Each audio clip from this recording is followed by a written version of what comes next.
Muito obrigado, é um grande prazer estar aqui com vocês neste evento do mais alto nível, ao lado de ilustres colegas e profissionais desta área. Coube a mim falar sobre um tema bastante atual, tem muito a ver com a gastroenterologia, onde eu trabalho, que é a questão da barreira intestinal, o microbioma e a saúde. Essa é a agenda que eu separei para nós hoje. Em primeiro lugar, vamos ter uma ideia do que é, afinal, essa barreira intestinal, como se instala a microbiota intestinal, um conceito de simbiose versus disbiose, e eu vou tomar a doença inflamatória intestinal como um paradigma de disbiose, e, no final, uma palavra sobre o que nos aguarda, o futuro, que é a biologia de sistemas, também conhecida como interactoma. Muito bem, a barreira intestinal, a forma mais simples de definirmos a questão da barreira intestinal é que ela funciona como uma interface entre o mundo externo e o mundo interno. O trato gastrointestinal é justamente essa interface onde nós temos a comunicação entre o mundo externo e o mundo interno. Não fosse esta barreira intestinal, que é essencialmente protetora, certamente nós morreríamos por causa desta invasão de elementos antigênicos, de bactérias, que acabariam por invadir o nosso organismo. Portanto, é de suma importância esta barreira intestinal. E nós podemos dividi-la em duas partes. Isso, obviamente, é muito mais didático, porque no mundo real, essas duas partes, esses dois componentes, eles trabalham com uma grande interação. Mas no componente não imunológico desta barreira, nós temos a acidez gástrica, e sabe-se que o uso desses inibidores da bomba de próton, muitos utilizam omeprazol, pantoprazol, às vezes carregam nas viagens, tem na necessaire, não há quem não tenha. Se alguém não tiver, basta pedir para a pessoa do lado, certamente alguém vai ter um desses remédios no bolso. Mas saibam que isso, de fato, é um fator de risco para desenvolvimento, por exemplo, de Clostridium difficile, de infecção por Clostridium difficile. As secreções digestivas nos protegem, particularmente a secreção biliar e a secreção pancreática. Há uma ação contra micro-organismos. Nós temos a motilidade gastrointestinal, que está sempre impulsionando todo aquele conteúdo em direção ao colo. E sabe-se que indivíduos que têm dismotilidade, alças hipotônicas, isso acontece no diabetes, isso acontece em algumas reumatopatias, algumas doenças reumatológicas, como esclerodermia, essa hipotonicidade acaba gerando um supercrescimento bacteriano. Nós temos a microbiota e o microbioma, como nós vamos falar a seguir. Nós temos também a barreira de células epiteliais justapostas, uma muito bem aderida à outra, por meio das chamadas junções apertadas, ou tight junctions, e há proteínas como as claudinas e as zonulinas, que são fundamentais em manter a estrutura, este arcabouço que une bem as células epiteliais. Isso funciona também como uma barreira. Nós temos a membrana basal das células, a camada aquosa, a camada de muco, que não inclui somente a mucina. Há também um outro fator que é secretado pelas células caliciformes do nosso trato gastrointestinal, que se chama fator trefoil. E o fator trefoil, em conjunto com a mucina, esses dois têm uma ação sinérgica e protegem o trato gastrointestinal. A produção de defensinas, que têm ação antibiótica, que são produzidas por células especializadas da mucosa intestinal, como a célula de Panet e também os neutrófilos. E temos o componente imunológico representado pela IgA secretora. Há pessoas que têm deficiência de IgA, e essas pessoas têm infecções intestinais. Também têm infecções respiratórias, porque a IgA secretora também é importante na via respiratória. E temos a imunidade inata, representada principalmente pelas células apresentadoras de antígenos, como os macrófagos, células dendríticas, a própria célula epitelial, que durante muito tempo foi considerada uma mera espectadora do que acontecia né, ao lado, mas, na verdade, ela pode participar ativamente de todo esse processo imunológico, porque ela pode se tornar uma célula apresentadora de antígeno num meio inflamado. Interferon gama é capaz de estimular a célula epitelial a apresentar antígeno. E nós temos células epiteliais que são diferenciadas, como a célula M, e essas células são também especializadas na apresentação de antígenos. E esses antígenos são apresentados aos linfócitos que compõem a imunidade adquirida ou adaptativa. Então, nós temos um grande arsenal de proteção e nós precisamos cuidar muito bem de todas essas modalidades. Aqui um desenho ilustrativo de todas essas situações, ou pelo menos quase todas. Vocês têm ali a camada aquosa, a camada de mucina, o fator trefoil, as células epiteliais justapostas, um exemplo de uma célula de Pannet. Vocês têm macrófagos, células dendríticas, granulócitos ou os neutrófilos, tudo isso compondo esta barreira intestinal e que nos protege. Só para vocês terem uma ideia de como nós podemos incrementar esta barreira intestinal, esse é um estudo em que os autores realizaram uma colite experimental por destransulfato sódico e vejam que um Lactococcus lattes, por engenharia genética, ele foi transformado num hipersecretor de fator trefoil. E vejam que foi possível reduzir o processo inflamatório aqui com um elemento que incrementou a barreira intestinal. Portanto, essa é uma modalidade que não tem sido ainda muito explorada, que é justamente, em vez de agir contra a inflamação, é você melhorar a situação de proteção. Ainda dentro desse contexto da barreira intestinal, um outro exemplo que nós temos é a Escherichia coli Nisli 1917, um probiótico, não está disponível aqui no Brasil, mas é possível encontrá-lo lá na Europa, particularmente na Alemanha. A sua história é muito curiosa, vejam que essa Escherichia coli Nisli 1917, ela foi isolada nas fezes de um soldado alemão na época da Primeira Guerra Mundial.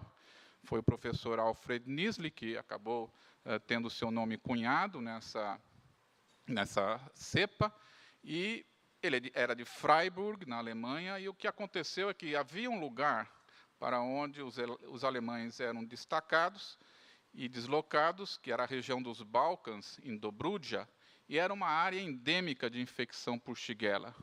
No entanto, esse soldado voltou ileso, não teve nenhum tipo de diarreia, e isso causou tanto espanto que eles acabaram avaliando se havia algo nas fezes que, de alguma forma, poderia protegê-lo. E foi assim que começou toda essa história, a descoberta da Escherichia coli, que foi chamada de Nisli, e hoje é considerado um probiótico.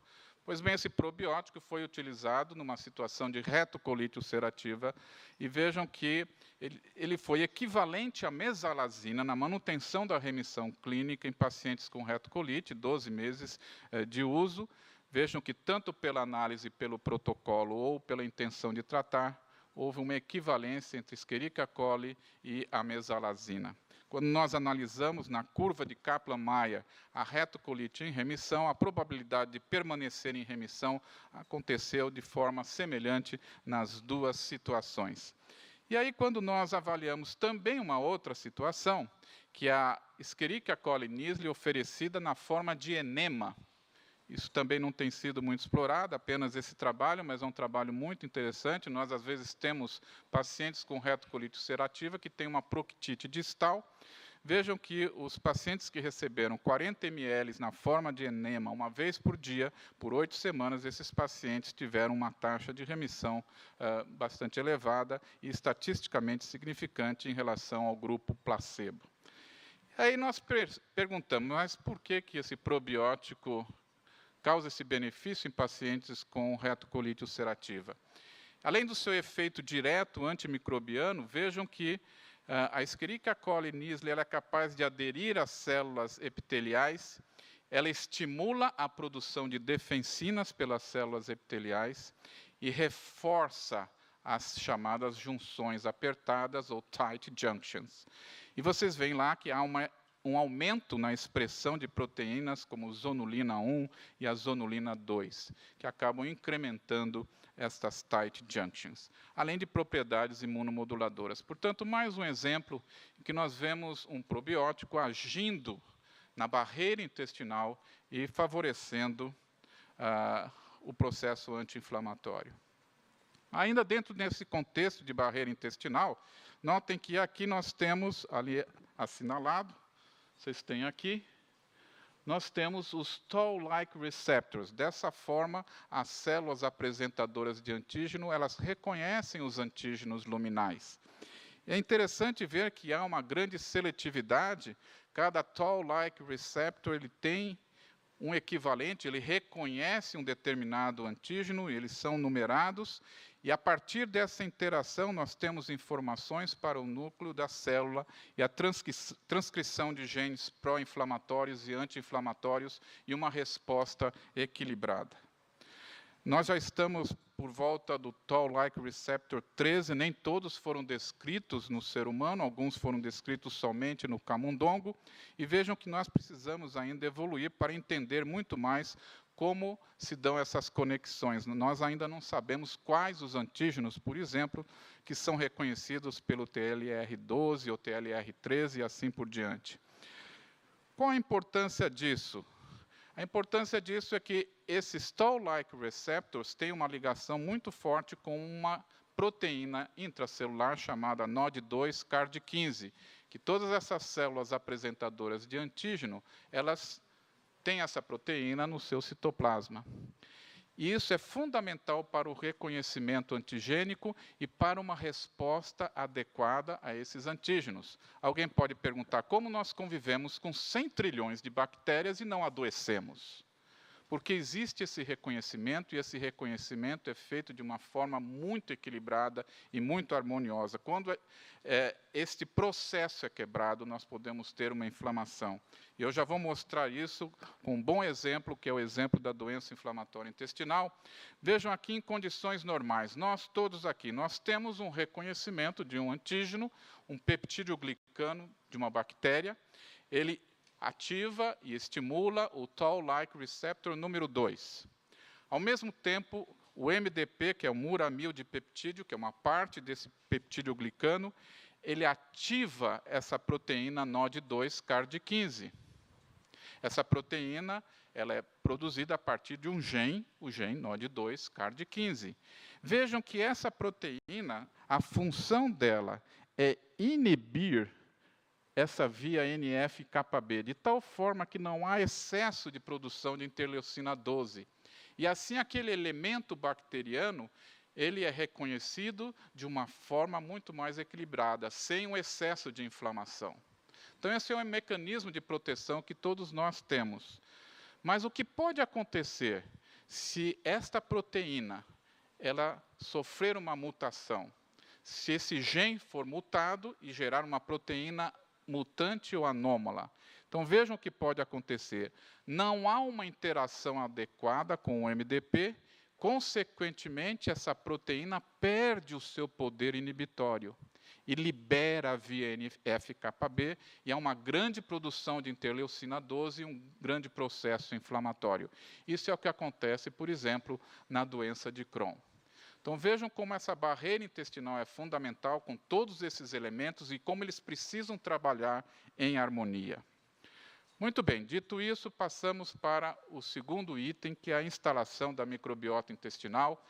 Provavelmente vocês já ouviram a respeito disso durante esse evento. Só para recordar, na vida intrauterina, até recentemente, o trato digestivo do feto era considerado estéril. Mas há algumas evidências de que é possível encontrar já alguma colonização no trato gastrointestinal do feto.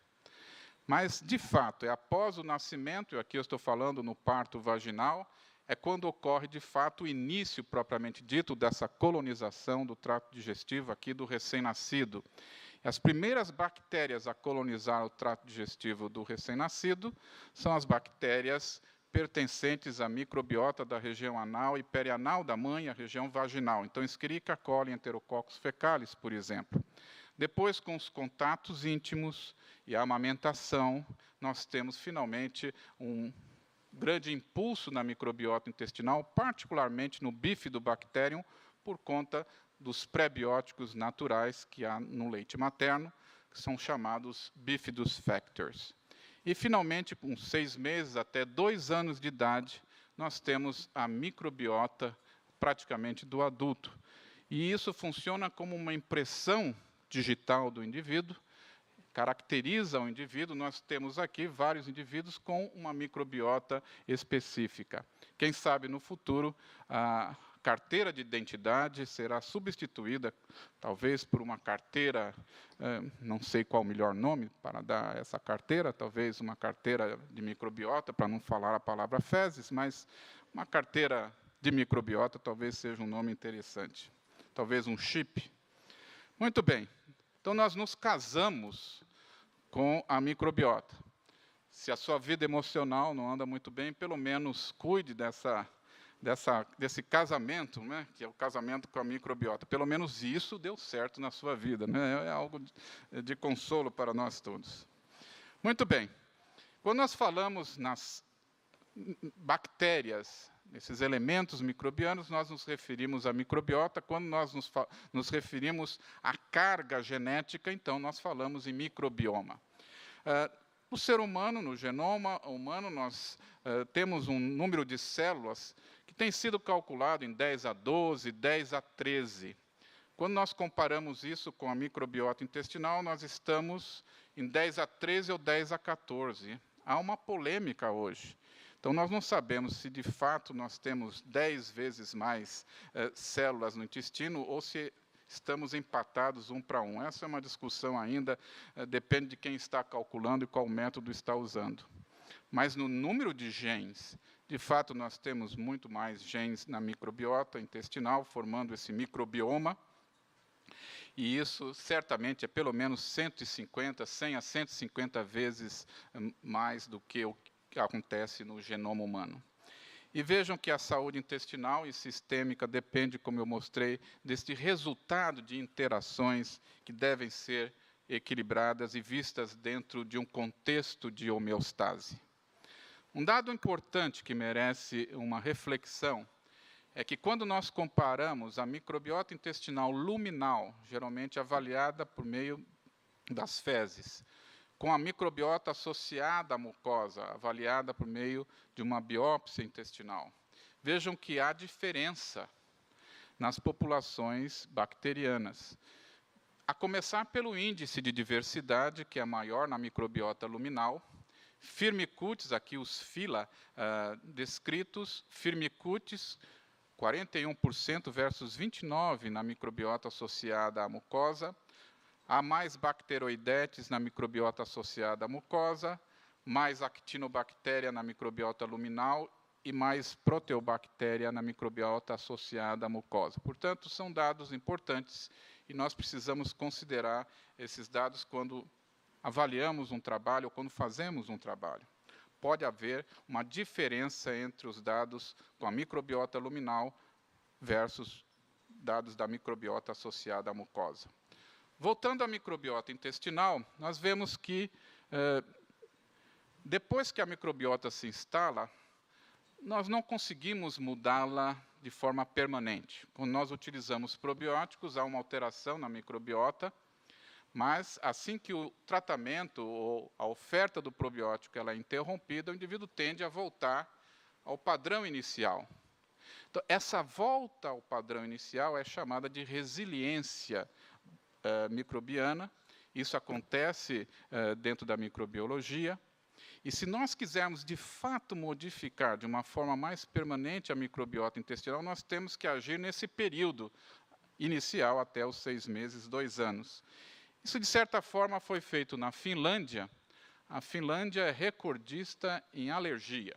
Também é um dos lugares com o melhor saneamento básico que nós temos no mundo. Então, a hipótese de alergia, a higiene, ela se aplica muito à Finlândia. 50% da população sofre de algum tipo de alergia.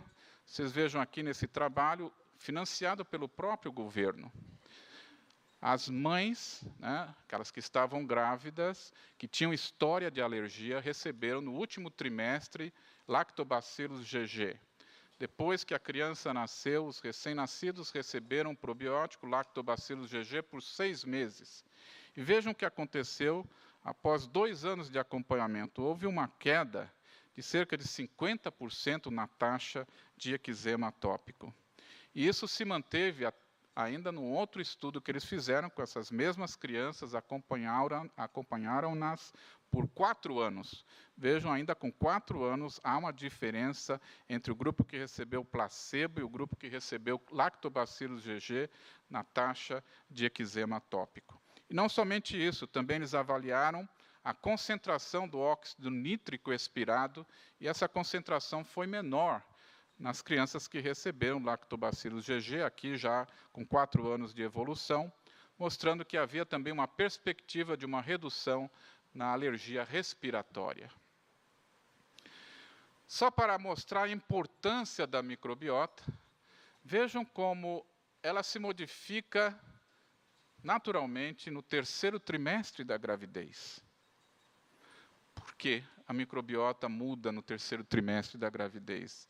Notem nesse trabalho que há um aumento de proteobactéria, um aumento de actinobactéria, uma diminuição na diversidade, e quando essas fezes das mães elas foram transferidas para camundongos germe-free, que tinham o trato gastrointestinal estéril, esses animais desenvolveram resistência à insulina, desenvolveram um estado inflamatório e ganho de peso. Curioso isso. Só que nós percebemos que isso pode ser útil na gravidez, porque é um momento em que a mãe precisa de glicose, precisa, na verdade, alimentar o feto, há necessidade de que o feto cresça, e também isso é fundamental para a lactação. E depois do parto, a tendência é retornar ao normal essa microbiota. Então, vejam que curioso isso, como a microbiota ela acompanha, inclusive, essas situações fisiológicas, dando condições para o crescimento do feto. É um padrão de síndrome metabólica, se nós formos analisar. Um outro exemplo muito interessante que realça a importância da microbiota é a questão da dieta, a disbiose e a colite. Animais nocaute para interleucina 10, eles têm uma tendência a desenvolver um processo inflamatório intestinal. Quando esses animais são alimentados com leite rico em gordura, há um aumento na produção pelo fígado de ácidos biliares conjugados com taurina. E esses ácidos biliares conjugados com taurina, eles favorecem o crescimento de uma determinada bactéria no colo, que se chama Bilofilia vadsvorsia. Então, essa Bilofilia vadsvorsia, quando ela aumenta, ela estimula exageradamente a porção imunológica. Vocês veem que células dendríticas são estimuladas, há uma grande apresentação antigênica, e esses animais desenvolvem muito precocemente uma grande colite, uma intensa colite. Ao mesmo tempo, existe a desconjugação desses sais biliares e grande produção de sulfeto de hidrogênio, que lesa ainda mais o epitélio colônico, reduz a produção de butirato, portanto, incrementa e amplifica esse processo inflamatório. Então, aqui vocês têm um grande exemplo de uma suscetibilidade genética com um fator ambiental, com uma barreira intestinal alterada, uma disbiose e uma resposta intensa inflamatória imunológica. Então, um modelo que une todas essas modalidades, todos esses conceitos. Finalmente, o conceito de simbiose versus disbiose. Fica claro que a nossa microbiota ela é fundamental, que nós casamos com ela e que nós precisamos cuidar bem dela. Ela nos protege, principalmente por meio da resistência à colonização, e isso é desenvolvido principalmente pelo bifidobacterium lactobacillus. Existe a imunomodulação desde pequenos, desde quando nós começamos a ter bactérias no trato gastrointestinal, essas bactérias vão ensinando as nossas células imunológicas a reagir. E nós toleramos as nossas bactérias porque esses antígenos, essas bactérias acabam estimulando o sistema imunológico, que passa a reagir de uma forma equilibrada, como eu mostrei. Existe a resiliência bacteriana, há uma inflamação contida, e essa inflamação é chamada de inflamação fisiológica, tanto que, se algum dia alguém fizer colonoscopia, eu já fiz as minhas, não preciso dizer quantas, porque a gente começa a fazer depois dos 50 anos e vai repetindo. Eu já fiz algumas, mas a questão é que a biópsia geralmente vem processo crônico inflamatório inespecífico. Graças a Deus que eu tenho esse processo crônico inflamatório inespecífico. Significa que o meu sistema imune está trabalhando muito bem e contendo essa inflamação e reagindo muito bem aos antígenos bacterianos. É o que nós chamamos de resposta imune equilibrada, e a tolerância vem justamente desta interação com participação de células T reguladoras, interleucina 10 e o TGF-beta. Há benefícios nutricionais, com produção de vitaminas e substratos energéticos, como a formação de ácidos graxos de cadeia curta, em especial o butirato, que é essencial para o funcionamento do colonócito. Então, nós temos uma simbiose, que é o equilíbrio, que por vários fatores pode atingir um desequilíbrio, que é a disbiose. Há várias situações associadas com disbiose, como síndrome do intestino irritável, doença inflamatória intestinal, atopia, doenças autoimunes, câncer de colo. No final, nós teremos alterações inflamatórias imunológicas, e isso gera sintomas. A doença inflamatória como um paradigma de disbiose, isso é clássico, tanto na retocolite quanto na doença de Crohn. Nós temos um aumento de concentração bacteriana, portanto, existe uma alteração quantitativa. Vejam que há uma redução de Bifidobacterium e de Lactobacillus, tanto na retocolite, mas principalmente na doença de Crohn. E aqui eu fiz um resumo, há alterações na diversidade, com redução na diversidade, redução na estabilidade, o perfil é diferente, redução de bífido e lacto, redução especificamente do Faecalibacterium prausnitis, que é essencial para a geração de butirato, e há também alterações envolvendo bactérias agressivas. Esse é um trabalho dos mais interessantes realizados em microbiota intestinal. Vejam que nesse trabalho que pacientes foram comparados com controles, com doença de Crohn versus controles, houve uma redução substancial de Faecalibacterium prausnitis, mas houve um aumento do Ruminococcus gnavus, que simplesmente degrada a mucina. Portanto, existe a perda do Faecalibacterium prausnitis, redução de butirato e aumento de Ruminococcus, que acaba degradando a mucina, reduzindo a proteção. Vejam que quando os pacientes foram comparados com parentes do primeiro grau, assintomáticos e com controles, houve uma redução do prausnitis. O prausnitis ficou semelhante tanto no assintomático quanto no controle. Houve um aumento do Ruminococcus gnavus e uma redução de bífido. Mas o mais interessante é que quando os parentes assintomáticos foram comparados com os controles, houve uma alteração numa determinada bactéria, chamada Ruminococcus torques, que também degrada a mucina. E assim os autores criaram uma hipótese muito atraente, que é a dos indivíduos normais em simbiose, uma situação intermediária, que é o assintomático, parente de primeiro grau do indivíduo com Crohn, que tem uma disbiose, mas não tem a doença já manifesta. Então, perfil de bactérias que degradam mucina e, finalmente, o paciente com Crohn que tem uma disbiose muito mais acentuada. Então, parece haver uma situação intermediária e, por isso, esses autores elaboraram este slide, este diagrama, em que, a depender da fase em que estivermos na doença inflamatória intestinal, se uma fase ainda assintomática, até as diversas fases de atividade e remissão, nós vamos tendo um perfil de microbiota que vai acompanhando todas essas fases. Então, isso é muito interessante e tem sido, de fato, comprovado em alguns estudos. E assim nós ficamos com esse modelo de progressão da doença inflamatória intestinal, em que nós começamos lá atrás, na predisposição genética, os fatores ambientais, o início da doença ainda sem manifestação clínica, mas com perda da barreira, perda da tolerância, disbiose. O indivíduo está bem, trabalhando, mas sem nenhum sintoma, mas as coisas estão acontecendo, até a sua inflamação subclínica, com uma amplificação dessa inflamação, até que aquilo aflora e o indivíduo passa a ser sintomático.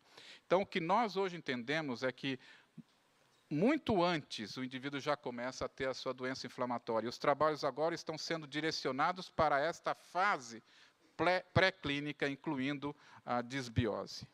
E, finalmente, o futuro. Hoje nós entendemos a doença inflamatória intestinal como resultado da interação do microbioma, do imunoma, que são as alterações imunológicas, do genoma, as alterações genéticas, e o espossoma, que seria a influência ambiental. E o que acontece é que hoje nós sabemos que esses elementos eles podem interagir de inúmeras maneiras, e, portanto, nós podemos ter pacientes que vão ter um determinado perfil de interação e um outro paciente com um outro perfil de interação. Então, isso pode explicar por que não existe um tratamento único que resolva 100% dos casos de doença inflamatória intestinal. Então, aqui, por exemplo, nós podemos imaginar um paciente que tem uma interação entre o microbioma e o imunoma.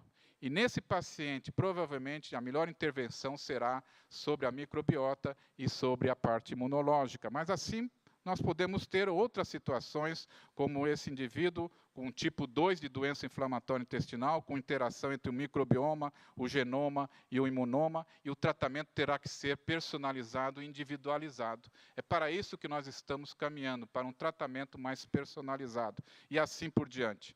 Então, a biologia de sistemas estuda justamente isso. Essa é a rede, né, aérea da United nos Estados Unidos. Não dá nem para descrever, mas tem 5 pontos para onde convergem todas essas linhas. Esses 5 pontos são chamados de nós, ou em inglês, nodes. Pois é isso que a biologia de sistemas busca. Em cada indivíduo, há a necessidade de compararmos todas essas vias, mas haverá um elemento que será um nó. Se você bloquear esses 5 locais aqui, simplesmente a United para de voar. Então, é isso que vai acontecer daqui para frente com as doenças. Nós vamos descobrir quais são esses nós. E isso não é coisa para daqui 100 anos. Isso já começou a ser feito. Esse é um grupo da Califórnia, que trabalha também com outros indivíduos com especialização em bioinformática e biologia, e há uma necessidade de computadores, de cálculos matemáticos que vão promover todas essas intersecções, e nós vamos descobrir quais são esses nós. E o primeiro nó já foi, para a doença inflamatória intestinal, já foi descoberto, ele vai ser publicado ainda esse ano, no começo do ano que vem, é uma enzima para onde convergem várias reações, e bloqueando essa enzima, provavelmente nós vamos ter um resultado terapêutico muito melhor. Então, a ideia é obter dos pacientes, esse trabalho já está sendo feito, principalmente em crianças, colhe-se sangue, tecido, fezes, tudo isso é colocado num biobanco. Você, então, tem um perfil molecular, um perfil celular, todas as citocinas, como elas interagem, e você vai descobrindo quais são os elementos comuns. E assim você vai mapeando a doença por grupos. Então, nesse grupo, o nó é esse, nesse grupo, o nó é esse. E você, então, faz um tratamento específico para cada grupo de pacientes. Então, esse é o futuro.